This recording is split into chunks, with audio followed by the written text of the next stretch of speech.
Namo Sang Hyang Adi Budaya, Namo Budaya. Namo Xi Fang Zhe Zhe Ami Tofo. Namo Ta Zhe Ta Bei Ju Ku Ju Nan Kuang Ta Lin Kan Kuan Sein Pusa. Namo Ta Si Zhe Pusa.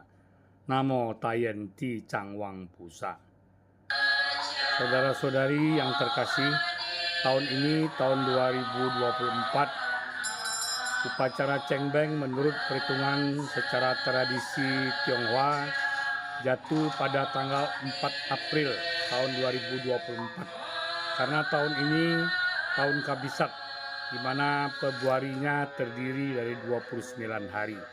Makanya biasanya Cengbeng yang jatuh tanggal 5, tahun ini jatuh tanggal 4 April tahun 2024. Nah, untuk itu di Wihara Buddha Warman Padang yang selalu melayani umat yang ingin melakukan ritual Cengbeng, mengadakan 5 tahap, 5 periode upacara sembahyang Cengbeng dan dalam bentuk pati dana, pelimpan atau penyaluran jasa, yaitu pertama hari Jumat tanggal 29 Maret, kemudian hari Minggu tanggal 31 Maret, hari Senin tanggal 1 April, hari Rabu tanggal 3 April, dan yang terakhir yang kelima hari Kamis tanggal 4 April, bertepatan dengan puncak perayaan Cengbeng.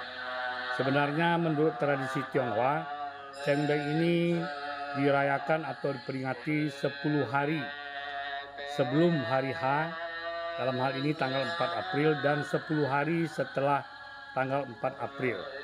Nah, untuk itu, untuk meningkatkan pelayanan, karena mengingat pertama tidak besarnya ruangan di Ticangtien, sehingga tidak bisa menampung kalau semua umat melakukan upacara pati dana secara bersamaan, maka diambil kebijaksanaan untuk mengadakan upacara pati dana sebanyak 5 periode untuk tahun 2024 ini.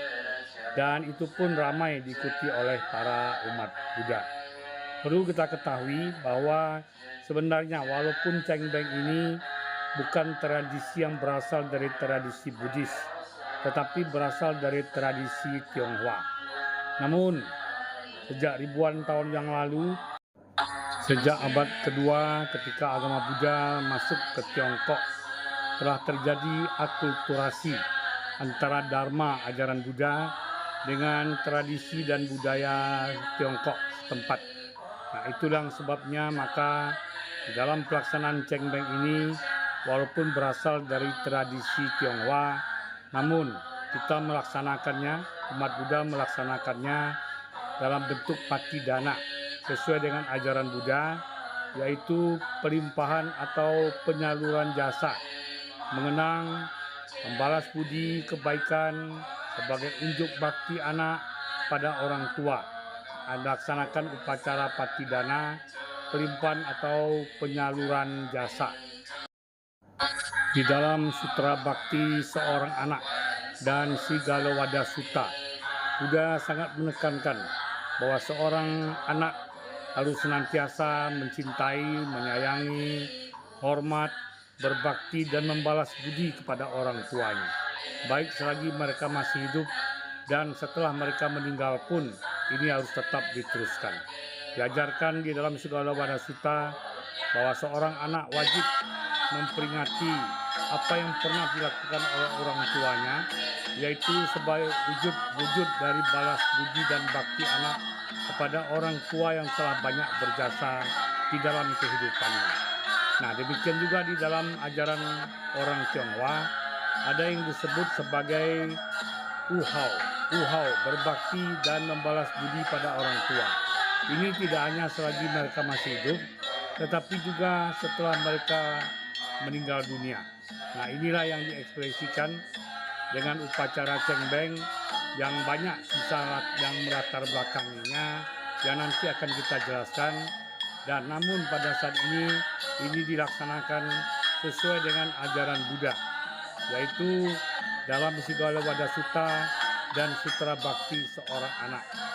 Orang yang punya keluarga, anak-anaknya, keturunannya melakukan perbuatan baik yang kemudian dilimpahkan kepada para leluhur yang telah mendahului sebagai ungkapan ekspresi dari rasa bakti, hormat, dan balas budi anak kepada orang tua, sanak keluarga, dan leluhur yang telah banyak berjasa di dalam kehidupannya. Inilah makna dari upacara cengbeng dalam bentuk pati dana ini. Secara tradisi dan budaya, orang Tionghoa memang sangat terkenal dengan hormat, bakti, serta balas budinya kepada kedua orang tuanya. Ada dua falsafah yang melatar belakangi hal ini. Pertama adalah ajaran Taoisme dan yang kedua ajaran Konfusiusme yang sangat menekankan uhao, yaitu berbakti, membalas budi kepada kedua orang tua. Nah, inilah yang dilakukan oleh orang Tionghoa pada saat merayakan cengbeng. Nah, ada tiga latar belakang ceritanya yang pada kesempatan ini akan saya jelaskan saja secara singkat. Yang pertama adalah mengenai pemuda Chu Yanchang atau Chu Guanqiang. Ini adalah anak petani miskin yang karena saking miskinnya akhirnya dia dititipkan di sebuah wihara untuk dididik menjadi seorang biksu. Namun kemudian ketika dia sudah beranjak dewasa, terjadi perang di Tiongkok, di mana pada waktu itu Tiongkok dikuasai atau dijajah oleh dinasti Yuan yang berasal dari Mongolia. Berkat keperkasaannya, ketangguhannya, kecerdasannya dalam memimpin di dalam peperangan ini, akhirnya dia diangkat menjadi panglima perang, jenderal yang memimpin pasukan melawan penjajah Mongolia ini. Dan akhir ceritanya mereka berhasil mengusir penjajahan Mongolia ini, dan kemudian Chu Yanchang ini dinobatkan oleh rakyat menjadi kaisar pertama dari dinasti Ming.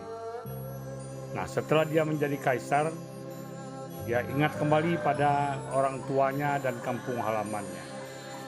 Ini tidak terlepas dari falsafah hidup orang Tionghoa yang selalu mengingat, mengenang, membalas budi dan berbakti kepada orang tua. Dan itu diekspresikan dengan pulang kampung mencari makam kedua orang tuanya. Namun sesampai di kampung halamannya, dia susah mencari makam atau kuburan dari kedua orang tuanya. Karena mereka orang miskin, tidak ada bongpainya yang menandai makam kedua orang tuanya. Namun dengan kecerdasannya, akhirnya Chu Yanchang ini memobilisasi penduduk untuk membersihkan makam keluarganya masing-masing. Dan setelah dibersihkan, diletakkan kertas warna-warni di atas makam tersebut yang sekarang disebut dengan tradisi Tekcua, meletakkan kertas. Nah, kemudian dengan mudah Chu Yanchang ini hanya mencari makam mana yang tidak ada dibersihkan dan tidak ada tekcuanya. Nah, itulah makam kedua orang tuanya. Kemudian sebagai wujud dari bakti dan balas budinya, dia membangun bongpai untuk makam kedua orang tuanya yang bagus dan kemudian mengadakan upacara sembahyang. Nah, inilah asal mula orang Tionghoa yang meneruskannya menjadi festival cengbeng yang kita kenal pada saat ini. Cengbeng dalam lafal Hokkien dan Qingming dalam lafal Mandarin sebenarnya berarti bersih dan terang. Ceng berarti bersih dari rumput-rumput, suasana kuburan yang biasanya suram, gelap, banyak rumput-rumput, lalang-lalang sekarang menjadi bersih dan kemudian menjadi terang benderang karena banyak orang yang hadir sehingga jadi terang benderang. Inilah yang disebut sebagai Qingming atau cengbeng. Kemudian kisah yang kedua tidak jauh berbeda dari kisah Chu Yanchang, tapi tokoh kali ini bernama Liu Pang.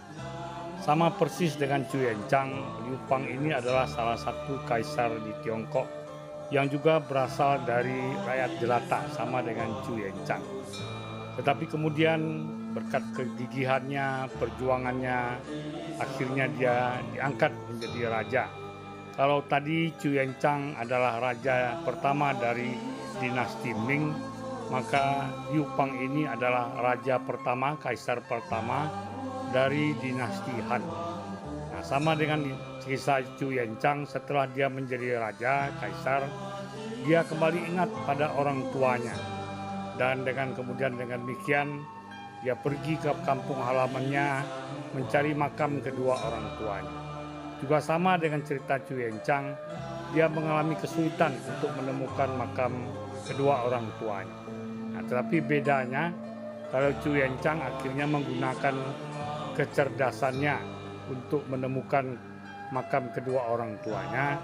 Namun dalam cerita Liu Pang ini, katanya Liu Pang marah, kemudian menyobek-nyobek selembar kertas, kemudian sambil berdoa dia melemparkan kertas ini ke angkasa dan dia berdoa, di mana kertas ini jatuh menumpuk, itulah makam kedua orang tua saya.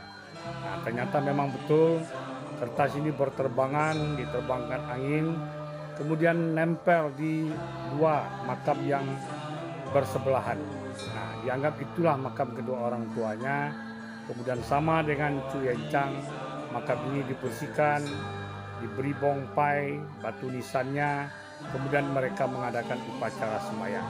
Nah, itulah dua kisah yang menceritakan mengenai Cheng Beng, yang berarti terang, bersih dan terang. Cheng Beng, bersih dan terang. Nah, kisah yang ketiga adalah kisah tentang Kaisar Xian dari dinasti Zhou. Kaisar ini mempunyai seorang selir yang punya hati yang jahat. Dia mendapat seorang putra dari selirnya ini. Dan dari permaisuri, Raja Xian ini punya 3 orang putra. Namun selirnya ini memaksa agar anaknya yang menjadi pengganti kaisar kelak setelah Kaisar Xian turun tahta. Namun tentu saja hal ini tidak mungkin terjadi. Di dalam tradisi Tiongkok, yang menjadi pengganti kaisar adalah harus anak dari permaisuri.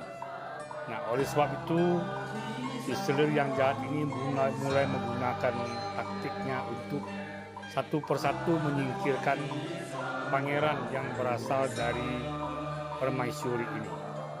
Dan akhirnya tinggal satu orang, Pangeran Chong-er. Dan Pangeran Chong-er ini berkat kesetiaan pengawal-pengawalnya, kemudian Pangeran Chong-er ini dibawa lari, ya, keluar dari istana dan mengembara di berbagai tempat. Nah, mereka hidup sangat kekurangan gizi, kekurangan istirahat, dan akhirnya ya pada satu ketika Pangeran Chong-er ini mengalami sakit berat, sakit parah, dan salah seorang pengawal setianya yang bernama Chi Cetui. Chi Cetui ini diam-diam menyayat daging pahanya, kemudian dia memasak sup dan diam-diam dikasihkan kepada pangeran. Pangeran Chong-er memakan sup ini dan kemudian dikatakan kesehatannya pulih kembali karena mendapatkan asupan gizi.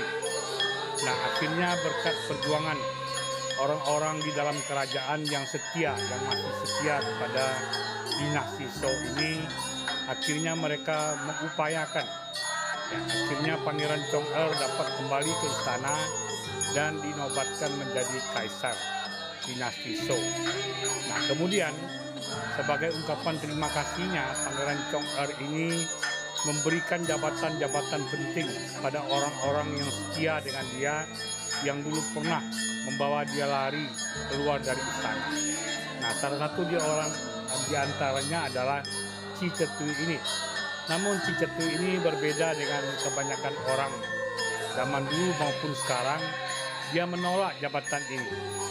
Dia mengatakan biarlah dia menjaga orang tuanya, ibunya yang sudah tua, dan biarlah tinggal di gunung. Jadi paksa pun dia tidak mau jadi pejabat. Nah, namun akhirnya ada seorang penasehat dari Pangeran Chong'er yang sudah jadi kaisar ini, supaya Citetui ini mau keluar dari gunung tersebut dibakar. Jadi kalau bakar dia ketakutan dia akan keluar. Tetapi ternyata dugaan mereka meleset. Strategi ini gagal. Citetui tetap bertahan di dalam gunung yang terbakar tersebut dan akhirnya dia bersama-sama ibunya ikut tewas terbakar. Sungguh tragis. Nah, pada waktu itu Pangeran Chong'er yang sudah jadi kaisar sangat menyesal. Kemudian dia naik ke gunung itu mencari jasad dari Citetui dan ibunya. Dan memang ditemukan. Mereka berpelukan di bawah sebatang pohon yang sudah hangus terbakar. Nah, dari dalam pohon itu ada sebuah lubang, dan di dalam lubang itu ada kertas tulisan meninggalkan surat wasiat oleh Citetui ini. Di dalam tersebut dia mengatakan bahwa saya tidak menyesal telah mengabdi kepada pangeran yang sekarang sudah jadi kaisar. Dan saya juga tidak menyesal tidak menerima jabatan sebagai pejabat di istana. Tetapi sebagai ungkapan terima kasih kaisar, kalau memang kaisar mengingat jasa-jasa saya, maka memerintahlah, jadilah kaisar yang Qingming. Qing di sini diartikan sebagai jujur, suci, bersih, dan Ming benar atau bijaksana. Jadi maksudnya, jadilah seorang kaisar yang jujur, suci, bersih, tidak korupsi seperti pejabat-pejabat lainnya, dan juga jadilah orang yang bijaksana, yang baik, yang bisa memimpin dan membuat rakyat menjadi makmur dan sejahtera. Nah, kisah ini memang kelihatannya agak menyimpang dari cerita Qingming. Saya lebih memilih kisah yang pertama, yaitu kisah Chu Yencak yang menetapkan Qingming ini yaitu sebagai hari bersih kubur, ziarah kubur. Dan sekarang tidak hanya dikubur, karena banyak juga orang Tionghoa, terutama yang beragama Buddha maupun beragama-agama lain, ada yang tidak dimakamkan, namun diperabukan. Dan abunya ada yang ditebar di laut, ada yang dititip, disimpan, disemayamkan di rumah-rumah abu yang ada di wihara-wihara maupun yayasan-yayasan lain. Jadi konsep Qingming yang dulunya ziarah kubur sekarang jadi meluas. Tidak hanya berziarah ke kubur, tetapi juga bisa berziarah ke rumah-rumah abu, rumah-rumah penitipan abu yang jelas fungsinya sama, maknanya sama, maksudnya, tujuannya sama, yaitu mengungkapkan rasa cinta kasih sayang, bakti, dan balas budi kepada orang tua yang sudah banyak berjasa kepada kita. Nah, ini sesuai dengan falsafah hidup orang Tionghoa. Jika kita minum air, jangan pernah melupakan sumber mata airnya. Memang sekarang ada beberapa ajaran yang mengatakan kalau sudah meninggal tidak perlu disembayangkan. Kalau yang disembayangkan itu adalah setan, hantu, dan lain sebagainya. Tentu ini konsep mereka. Kita tidak bisa salahkan, dan umat Buddha tidak usah marah juga. Memang mereka bebas, yang penting pengertian kita. Pengertian kita bahwa kita menyembayangi itu sebagai ungkapan hormat kita kepada orang tua, kepada suami, istri, sanak keluarga, maupun leluhur kita yang telah meninggal. Jadi bukan setan, kita hanya menghormati, mengenang jasanya, kemudian kita justru berdoa agar mereka bahagia di alam sana, sebagaimana kita bahagia di alam sini. Dan kita yang melakukan perbuatan baik ini tentu saja akan mendapatkan berkah karma baik, karena kita telah melakukan kewajiban sebagai anak yang berbakti, anak yang membalas budi. Seperti yang dikatakan di dalam Parita Etawata, Parita Tiwa Kuda Sutta, bagaikan air yang mengalir dari bukit yang tinggi, mengisi lembah yang kosong. Demikianlah segala persembahan sesajian, doa-doa, pembacaan parita, sutra, mantra, yang kita lakukan dengan penuh ketulusan, keikhlasan, sebagai ungkapan cinta kasih, realisasi kasih sayang, bakti dan balas budi kita kepada mereka-mereka yang kita cintai. Semoga para leluhur, orang tua, suami, istri, sanak keluarga kita ini berbahagia. Dan tentunya kita yang melakukan ini juga akan mendapatkan berkah, kesehatan, umur yang panjang, kesejahteraan, kemakmuran, kedamaian hati, keharmonisan dalam kehidupan, dan kebahagiaan.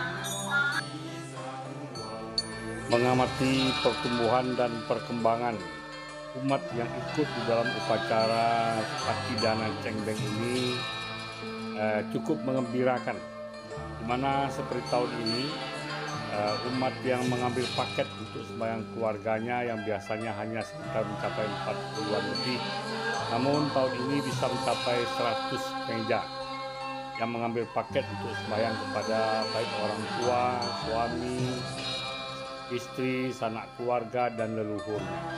Demikian juga yang untuk upacara sembahyang secara massal. Pada tahap kelima, periode kelima ini kita adakan secara massal. Dan nama-nama biasanya nama-nama almarhum atau mendiang ini hanya sekitar 400-an lebih. Namun tahun ini mencapai 1000 nama.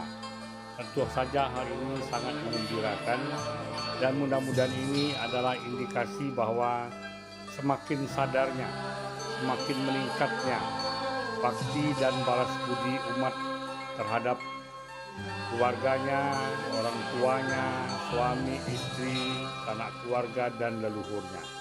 Dan tentu saja ini adalah satu hal yang sangat mengembirakan, pertumbuhan pengertian umat terhadap upacara Patidana Cengbeng ini.